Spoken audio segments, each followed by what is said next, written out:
There's a deeper question altogether, which is, what do you desire? What makes you itch? What sort of a situation would you like? Imagine being 80 years old, looking back at your life, and your biggest regret is all the things you never tried. What would your life look like if you never pursued what you really wanted to do? Sitting around just thinking of what it would feel like to actually be living the way you've always imagined you could live. Watching others do things that seem almost insane, or if not impossible, but you see them doing it. You want to be just like them, and you know you can be. But you can never get yourself to just take that first step. You can go out with your friends, but your mind will not fully be there. You can meet a girl, but your mind will still wander off, and you won't be in the present moment enjoying your time with her. If you have that lingering thought in your mind all the time, then you know exactly what I'm talking about. But what if you're in a weird spot in life where you haven't really discovered what that thing is, but you know deep down the career you spent years of schooling just to get into really isn't satisfying, and you feel like there's something else out there you're supposed to be doing?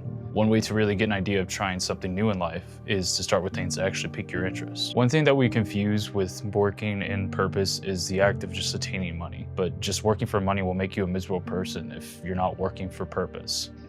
Forget the money. Because if you say that getting the money is the most important thing, you will spend your life completely wasting your time. You'll be doing things you don't like doing in order to go on living, that is, to go on doing things you don't like doing, which is stupid. Better to have a short life that is full of what you like doing than a long life spent in a miserable way. So this begs the question, if money is a thing you should chase, and you don't feel as though you're doing exactly what you're meant to be doing in life, then how exactly do you know what you're supposed to be doing? When you were younger, you were told you had to figure out a major, go to college, get into debt, find a job that seems like something you want to do your entire life. And this way does work for most people, but it doesn't work for all people. And it was never meant to. You will figure out the hard way that you've been duped by this expectation. You might believe now that you're not really doing what you're meant to be doing in life. How exactly am I going to figure out what I want to do? Where do I even start? And to that, I say make it physical. You're right. Just take a minute to think about what really interests you. You can narrow it down to 5 things. Take a notepad, write those 5 things down. Now, once you've written those 5 things down, look over what you've just written and which one brings up the most fear within you. That's one you need to go for. You might be thinking, what? How does that make any sense? I have to go for something that scares me? Why would I do that? Just think of it. What happens when you think of climbing Mount Everest? You feel the most fear because it's the highest peak. But how do you feel once you reach the top? The most reward and wisdom you'll ever experience. The exact same thing applies here. The better that you become at this craft, the more rewards life will give you. The higher your confidence will rise to do even more fearful things as a domino effect. So now that you understand what it is you want to do, that's when you're met with the most resistance. And this resistance is something so great that it has kept quite a lot of people back from ever trying to even take the first step in trying to achieve their goals. One of my favorite writers named Steven Pressfield actually felt this same resistance for most of his life. It got so bad for him, he wrote an entire book about it and called it The War of Art. This honestly just shows you how you could be pushed back for years of creating something you want to put out in the world, but your mind loves to toy with you and tell you you're not good enough and no one will like your art. But in this example, Steven finally unleashed his mastery into the world, and it caught fire immediately, and it was a massive success. However, with the proper tools to battle this fight against resistance alongside the right mindset, it doesn't have to take you over 2 decades to finally start doing something that you really want to do. So you might be asking, what's the tools I can use to conquer this fear that comes up? What's a good state of mind to have when my mind is telling me I'm not good enough to do something like this? Do we believe just because I am feeling fear about something brand new, I shouldn't start just because it's scary? And well, to that I say no, because that's not the point of what you feel it. Once you feel it, you know that you're on top of something, so now you must break past it. This fear that comes up in you is almost like a compass in its own sense. We have to use this compass to figure out what we really want to do. We hit that resistance, and now we have to break past it.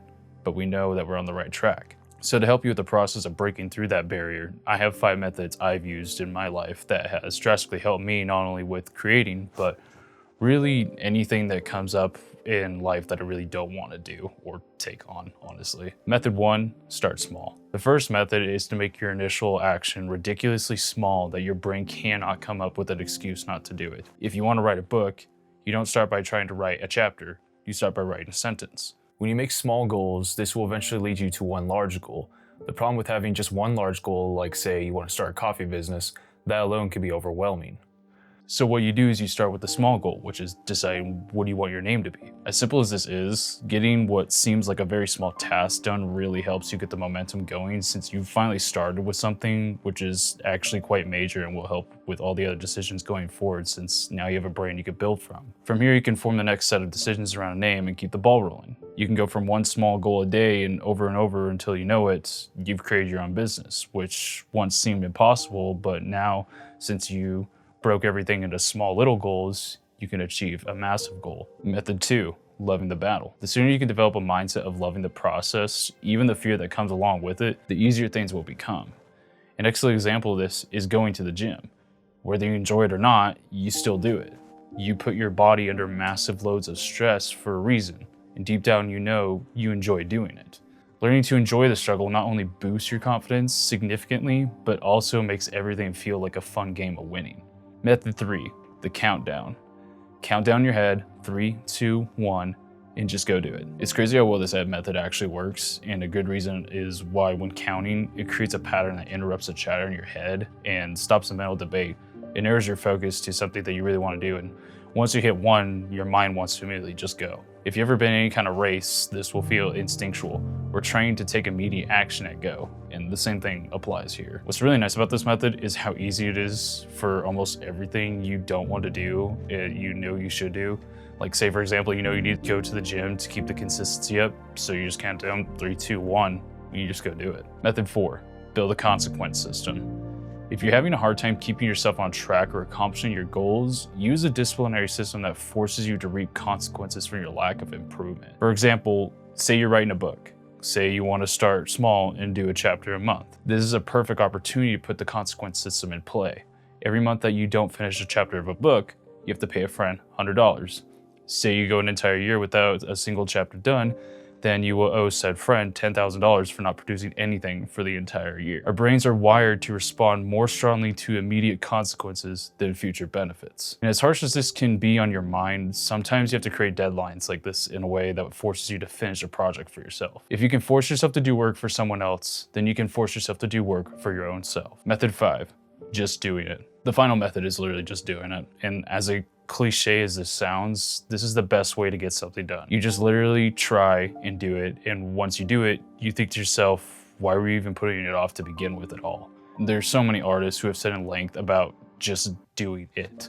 Not thinking about it, just doing it. Stephen King once said, the scariest moment is always just before you start. After that, things can only get better. Our minds love to trick us into not doing things that we want in life. We just have to learn when it tries to stop us, and we get scared of trying to do something new we've never done before, but you know in your heart you want to do it, you just have to do it. You'll live a life of gratitude and satisfaction rather than a life of regret of what if. Trust me, you do not want to live your entire life making up excuses to not become who you're meant to be. I've been in that state of mind personally for too long, and everything in life will lose its meaning and value to you the more you don't do what you truly are meant to do in life. But once you take that step and start doing more than just thinking, the better you become at your craft, the more you start enjoying life, and the more opportunities life will present you. We have proof that we live in an age where thousands of people can do what they want in life and make a living from it. So there's honestly no excuse for anyone anymore. If you want something in life, you can have it. You just have to understand it's possible, try for it, and if the struggle is worth it, keep going and never give up. So here's my challenge to you.